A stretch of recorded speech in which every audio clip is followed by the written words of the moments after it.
break it down for your numbskulls. Terror goes so hard it make you and your folks go dumb. Like me amigos from the west. We are far meds and flick. Добре. По-рано в епизодите споменахме, че искаме да направим поредица, която да е епизод за един автомобил. Това може би ще е първият такъв автомобил. Колата беше в Мирафиори. Там бяха направени ремонти, не мога да изпадна в подробности, но по спомен беше ребилд на Вануса. След като тази стъпка приключи, той ни я докара да направим подсилка на задния мост, защото вече колата е с скъсан такъв, а това е 4 шестица и за тях това е нещо съвсем обичайно. Съответно, ние ще документираме целият този процес или голяма част от него, защото реално около 2 до 3 работни дни отнема цялото това нещо. Ще има подмяна на тампони, ще има добавяне на селенови втулки, които са амортизирани и обслужване на ходовата част. Мисля, че и спирачни маркучи ще трябваше да има, примерно, да, ще видя. Така, може би било интересно на хората да видят какво представлява скъсан мост, въпреки че е доста банално в моя живот. Но ето това представлява скъсан и не много изтънчено възстановен мост. Както виждате, тук има нещо като полиуретан нафлакан така на 2 на 3. Също може да видите точковото заваряване, което не е много оптимално. Съответно, нашия план тук е, сега не помня, беше ли скъсан още, ще погледна и ще ви кажа. И тук не мога да видя, но може би оттатък ще я видим. Плана тук е старото покритие, което е направено и стария ремонт, който е извършен, да бъде изцяло премахнат и да бъде възстановена колата в оригинален вид, след което да бъдат поставени допълнително усилващи планки. И да направим едно малко по-добре изглеждащо покритие. Човека му предложихме вариант, в който можем да боядисаме дъното на колата и да се прелее в ето тази зона, където е резервуара и той всъщност ще скрие преливката. Това нещо е много приятно като завършен вид, но човек каза, че не държи на такъв тип процедура и дори локално предпазване против корозия е окей за него. Сега се опитвам да видя дали се вижда с цепенето. Не, тя и тук беше правена, точно така. Друго, което ще се направи, полиуретанови тампони, etc. Друго нещо много важно за тези коли, независимо дали е МК или стандартна 4 шестица или 3 шестица, защото на практика те споделят заден мост, са ето тези тампони. Това нещо много често е разбито, много често не е направена сходимост тук като хората, има скъсани болтове, даже и тук се късат копетата по принцип. Трябва да погледнем дали сме коментирали с него да го направим и тук. Но на практика, когато има проблем тук, автомобилът става изключително нестабилен. Например, като преминеш през някоя шахта, много готин пример за мен шахтата, която не е като в Германия равна с пътя, не се усеща, а е дъбната или изпъкнала. Автомобил, когато склатна отзад при преминаването, когато поеме окачването удара, колата прави едно такова движение. И задницата се опитва да избяга. И много досадно. И това е сигурен признак за проблем тук. Когато обаче колата е сетъпната като хората и тук е здрава, е много приятна за каране. Къде е Кайран, питаме? Кайран, Ти какво харесваш 4 какво харесваш и какво не харесваш? Аз захапеш микрофона. Колега, ти на какво мнение си? Задния мост се е скъсал. Добре. И е ремонтиран. И пак се е скъсал. Подкрепям. Нихала. Ти си медиа. Ти си медиа ти.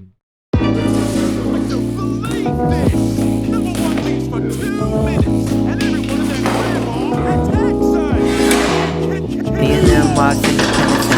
Flip to the rubber, I'm a man's get thin. No grip, bitch, I'm pushing with my pants all big. Don't trip, I'm shy, but I really won't take no lip. Bubble tea backpack on a mission. Told me to relax, but I really couldn't listen. I had an AirPod deeper than Shakespeare in my right ear. My left one still itching. My tongue hot like kitchen. 20 years missing jump shots, pipping tears in my face when I'm up too early. The deadlines, authorities, they don't concern me. Митко, това е статуя до мен. Митко днеска демонтира заден мост, резервуар, кардан, генерация, всички коли, които, както знаете, аз не знам колко са в тази кола. И съответно излезнаха някакви гадни неща, като например ето тази секция, която е ремонтирана в предишен етап от живота, като тук е заварено едно парче голямо, тук имаме спукване ново, тук има още едно, което не се вижда, не е изчистено, тук имаме второ парче заварено, като заварено, нали, малко силно казано, тук има дупчица. И сега неприятното на цялата тази ситуация е, че трябва да изчистим хубаво целия район. Това нещо най-вероятно ще го премахнем и ще видим отдолу, освен най-вероятно спукани още места, и ръжда. Второто нещо е, тези тапи ще бъдат обработени, тази зона ще бъде обработена. Тук отново имаме ремонт стар, който отново ще изглежда по същия начин като този, който сме открили вече.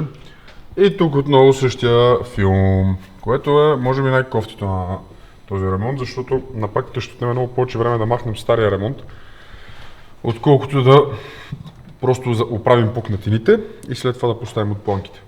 Митко от своя страна, заедно с мен беше направил оглед на автомобила първоначален, преди да дойде за тази процедура. И тогава бяхме набелязали определени стъпки, които трябва да бъдат подменени по двата част и се бяхме подготвили. Но, както винаги има някакви изненади, една от тях е гуменото каре на кардана, което е сменено с неоригинално някога във времето. Очевидно е леко пукнало тук, при втулките. И утре ще премерим ето тази центрираща втулка, която е много важна за каретата гумените. Ако тя е с износване, обикновено води до по-честа смяна на тези карета. Второто нещо, което може би по-неприятно за клиента като финансова сума, са тампона на дифа, който седи тук. Той е монтиран на самия мост. Оказва се, че е доста разбит. За да видим това разбиване, трябваше да се разгубят малко неща. При първоначалния оглед ние не сме ги свалили. Същото важи и за тези на капака. И така, продължаваме. Това е ден едно от ремонта на тази кола. Ще видим какво ще излезем до края и дали ще има още изненади. Мен най-много ме притеснява какво ще намеря под кръпките, защото направо са си кръпки. Да си ходим. Early. The deadlines, authorities, they don't concern me. The dark buildings, tuition skill. Hit the lights like trying to make the mission kill. Fuck vision eyes, I have a different deal. But if you find my chain, I'ma need it back. 18 karat online, it was $20.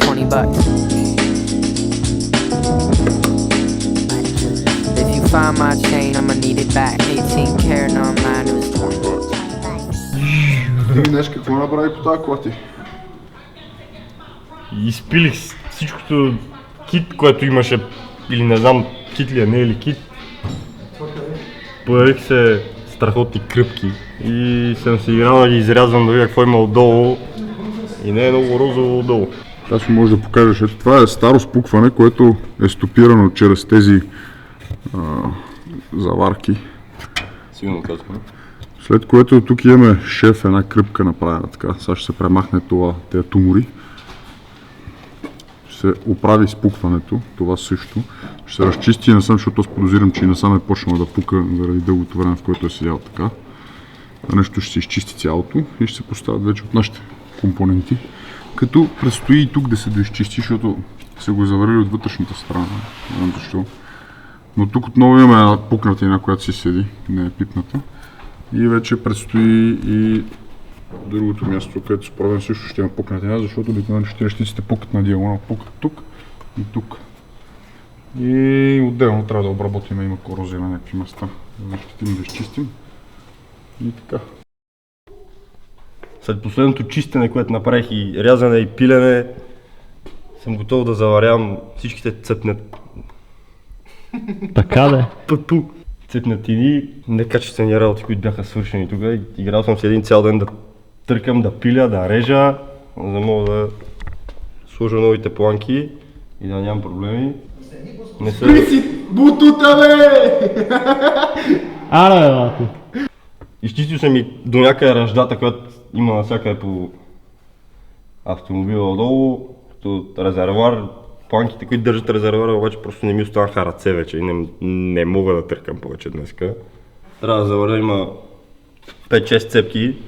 Та голяма цепка е така, от тук започва така нагоре. Опит за ремонт е било обаче не много сполучлив, че има дупка тук. Продължива да се къса и насам след това. Има още една хубава голяма цепка.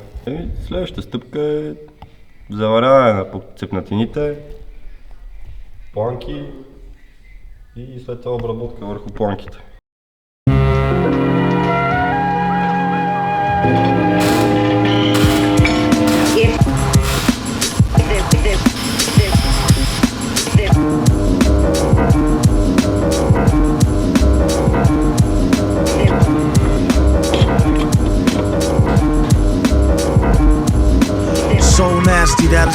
somewhat of a travesty having me. Then he told the people, you can call me your majesty.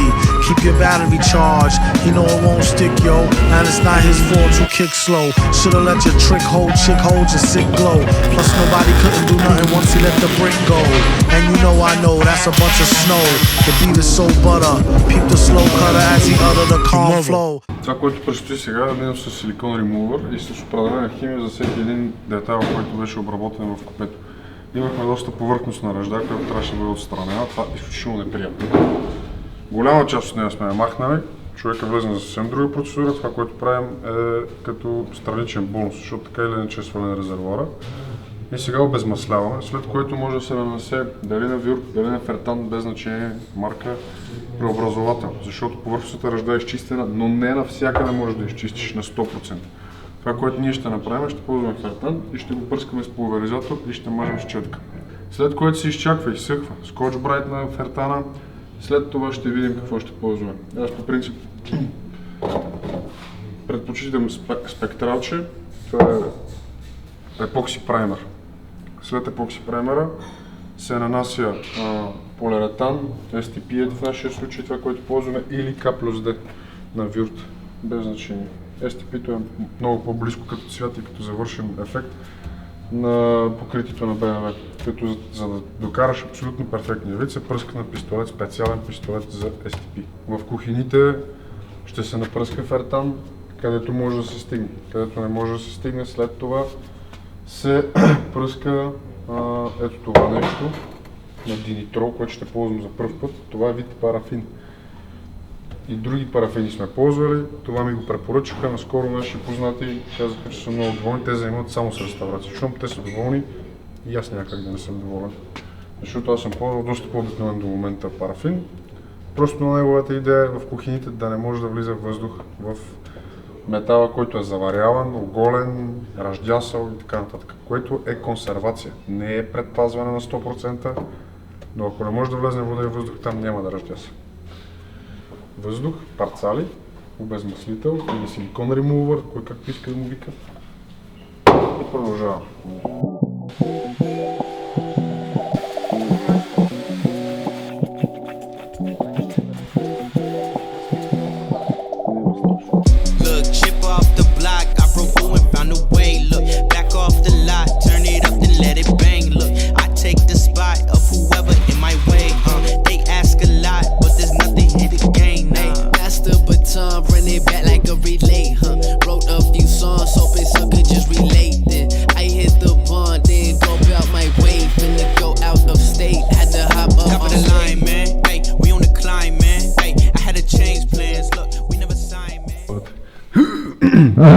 Кажи, Пич.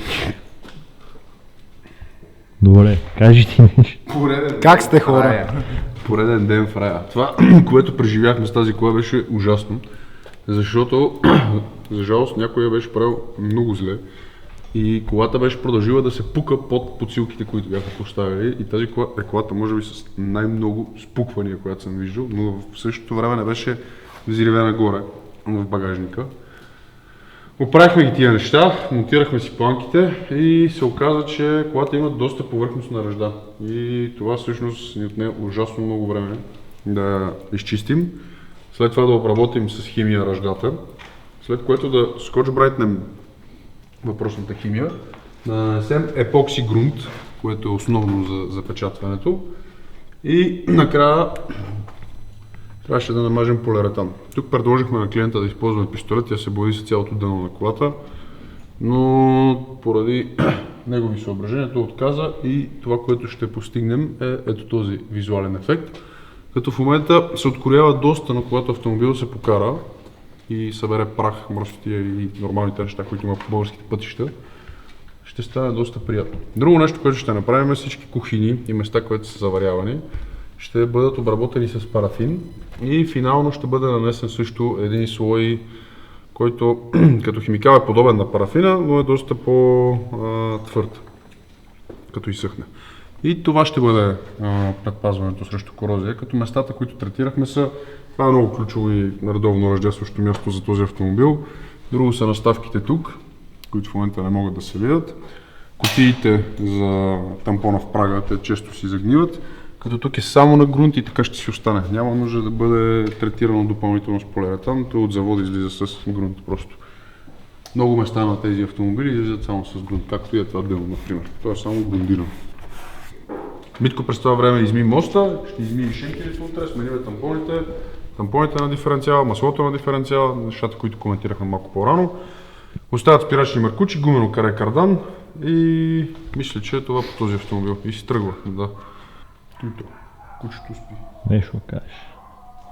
Ай, чао. Кино.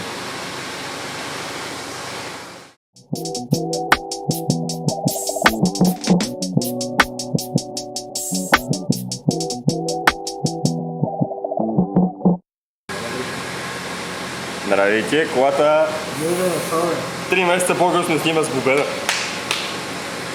Нещо не си служил, май. Не, всичко съм върнал. Аз лично всичко съм върнал.